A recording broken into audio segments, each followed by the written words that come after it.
Brian Palavaro on Far here with Jason Schlarb after his third place finish at the 2024 Hardrock 100. How are you, Jason? I'm good. I just had a flashback to our interview after Hardrock next to that, like a brown barn, old wood building. Yep. And it's just like, man, 8 years. 2016. It's been a little while. That was a good run. That one is a great run too. You were co-winner with Killian Jornet that year. Yeah. And a great time. Yeah. Probably one of the top performances of your life. I mean, yes. If I could say that. Like Run Rabbit Run, the first course record, yeah. and that are my two, I think, most proud runs or races I've ever done. Well, we're going to change that in this conversation because you've had one hell of a hard 3 years. Yeah. Like, I felt bad writing the preview, being like, "Here's all that Jason's done," and he hasn't been even quite close to that level yet. Since your first ski injury and all that, and how does it feel to? We'll get into the details, but how does it feel to have a top level performance? I'm a critic of myself always, and the great news is I have the fitness, I have the strength, I have looking at Ludo, I'm in the late 40s, and in my body I had a sub 23 yesterday. At mile 55, I started puking and really didn't take nutrition solidly for the rest of the race. But yes, the last 3 years has been rough. After my knee surgery, the meniscus, I had another one to trim up the meniscus last year. And no, I haven't been able to put those performances together. But now it's good to have the fitness, the strength, the health, and be back at Hardrock and get on the podium.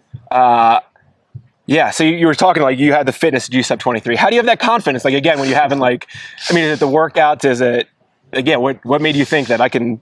Well, I know me. Yeah. And I know Jason Schlarb of 2016, and I've lived here for 10 years. This is my home.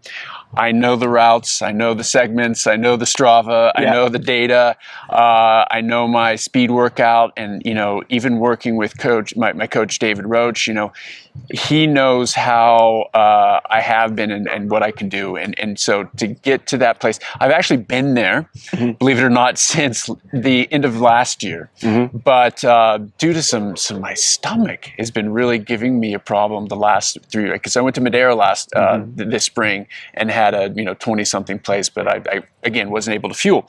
So in training and everything, things are great, fantastic. I'm back. The knee is strong. Everything's good. Yeah. So you're out there yesterday. Yeah. You kind of start in no man's land, off the bat. Yeah. Are you in fourth by yourself for how long? Are you actually in fourth alone, or what's the first quarter, half the race like? We did, crossed Mineral Creek and went up, Bear, and we were together, and I was able to hang out. Diego, myself, Francois. Ludo was just a little bit up ahead. But yeah, Ludo and Francois started to take off. I know the course. I know this place. I know my body. I knew exactly what I needed to do. And so patience was the right choice for me. And then, slowly start to, pass and get up there. And catching Francois when he was, climbing up Bear Creek, I was like, okay, I'm ready. This is the right spot. Bear Creek, Ouray. Yeah, sorry. There's three of them on the course. Quite. Yeah. a time later, but I ran my own race. I'd like to run by myself, despite running with Killian from Handies to the finish in 2016. When I first saw him, I was like, no, I don't want to be your entertainment. I don't like to be around other people. I want to run every step exactly how I want to. That's my style. But I was. But then things went south a little bit, and then I ran back and forth with Diego a lot. Yeah, well, you were for I don't know how many miles, or it could have been almost half the race. It felt like you were 10 minutes ahead of Diego. Did you feel like that?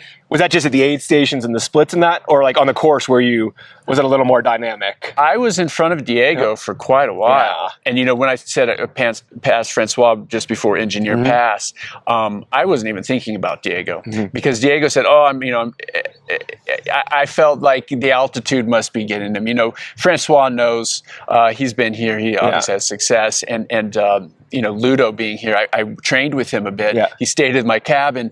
I knew that he was ready too. But Diego, I wasn't certain that he was going to do well.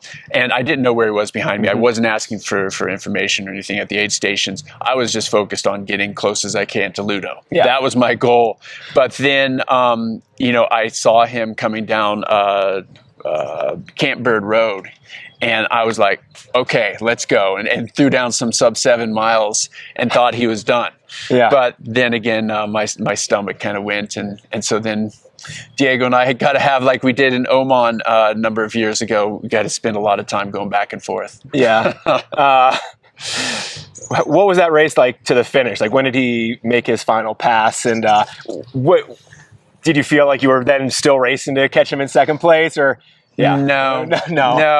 It was more survival. Yeah. Unfortunately, and I'm kind of ashamed to say that. It was just like, it wasn't so much of a race. It was like, okay, I'm taking maybe 50 to 80 calories every 2 hours, and I'm drinking water to the tune of maybe 10 ounces every 2 hours, because I just couldn't. Yeah. And it would just keep coming up.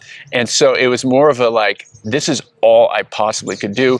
Diego could literally be as close as you are to me, and I couldn't pass him. That's how it felt.